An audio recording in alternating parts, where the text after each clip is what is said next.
What is going on, everybody? Welcome to the channel. I hope we're all doing really well. Now, you find me playing a squad battle game because I'm going to do like a tips and tricks video really quickly. I'm not going to waffle on too much, but there's a few buttons that I think people forget about, and there's also a few tips and tricks that I can kind of help you with your gameplay. Now, my game might look a little bit different, but that is because I've changed some settings.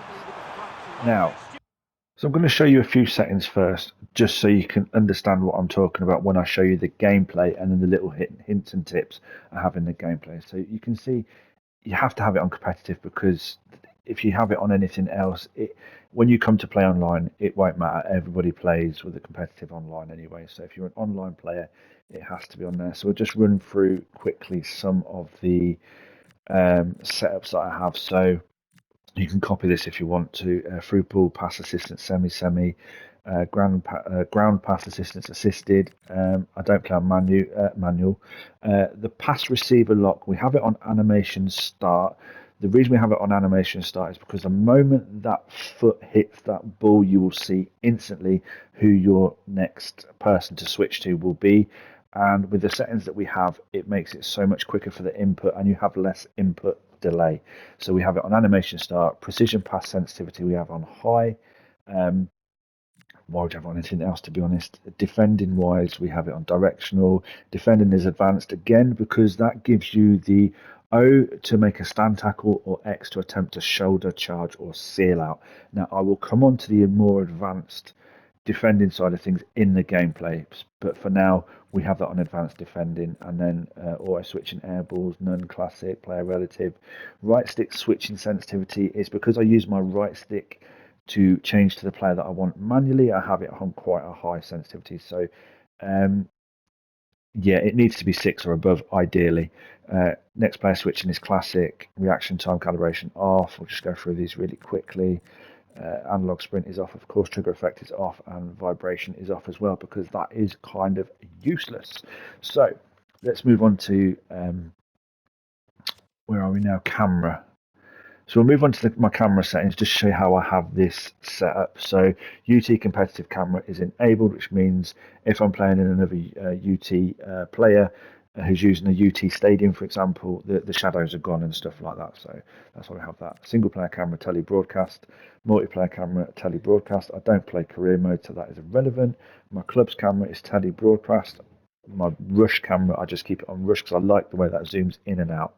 And then it's personal preference on your custom settings on the camera. So my height is 20, my zoom is 0, and again, that is pretty much it for that. Visual wise, I have my connection monitoring is always on, so I can see basically my connection and if I've got any ping dropouts, latency issues, things like that. So I have that input delays, my controller, so you guys can see my inputs, score clock. Of course, you want to see the clock. Drop down off, scoring lineups, scrolling lineups, sorry, off. Hypermotion insight overlays off. Can't stand that. Don't see the point in it. And then everything else is off as well. Under the visual side of things, under accessibility at the bottom, you can see I have player shadows, stadium shadows off. Now, you can see it on the top right of your screen there. You can see the shadows, and then you can see it's gone. It does make the game look a little bit different to what you're used to, but because the GPU doesn't have to work so hard, and because the PlayStation or the Xbox doesn't have to work so hard, um, yeah, it's like that ray tracing and stuff. You can kind of get a little few milliseconds if you have that switched off. And plus, it is quite annoying, especially if you're using like a different coloured ball or something like that. So for me personally, I have it all turned off. Um, it just makes the game a little bit better playability wise for me, especially for playing a lot of foot champs. It just makes it a little bit better. Um, we've all said, oh, well, I've pressed pass there, I've pressed shoot there, and it hasn't happened.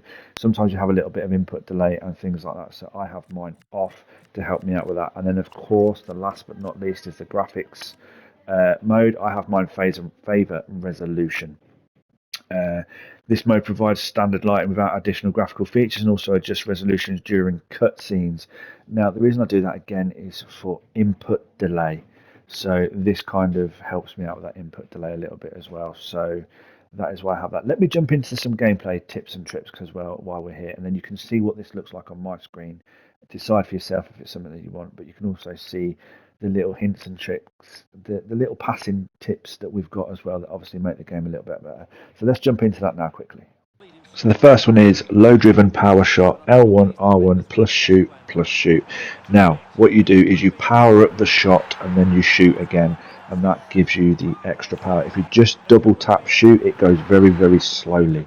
And again, is also an unstoppable shot, but this one I think I just prefer, especially against the better goalkeepers. Next one is the precision through ball, L1, R1 and triangle. Now again, you can power this up also, but it is an unstoppable pass. You'll see it here that it just bypasses everybody and it goes into a little bit of space also. So it's not directly at the player's feet, it goes into space. The hard slide tackle is next, and it's X and square or square and X, and it does that tackle that you've just seen right there. Time it wrong, they'll jump over the ball. Time it right, you will come away with the ball at your feet every time. Yeah, lifted pass is any pass button. So what you do is you receive the ball from there, you double tap the pass button. So there, I double tap the through ball. It lifts it slightly so that it cannot be intercepted. And again, 9 times out of 10, it is a goal. You cannot stop it. And then the last one I'm going to show you guys is the hard driven cross is amazing. If you haven't used it, L1, R1 and the cross button, yes, you need to power it up, and it is just an amazing cross. It goes in that, yeah, it curls in, it gets whipped in. It's just an amazing cross, so definitely use that one. If any of these tips and tricks have helped you in any way, shape or form, hit that like button. Even better, subscribe. That would be amazing if you could do that. So yeah, let me know how you guys get on in the comment section below. Let me know what works and doesn't work. And until next week's video, everybody take care and look after yourself.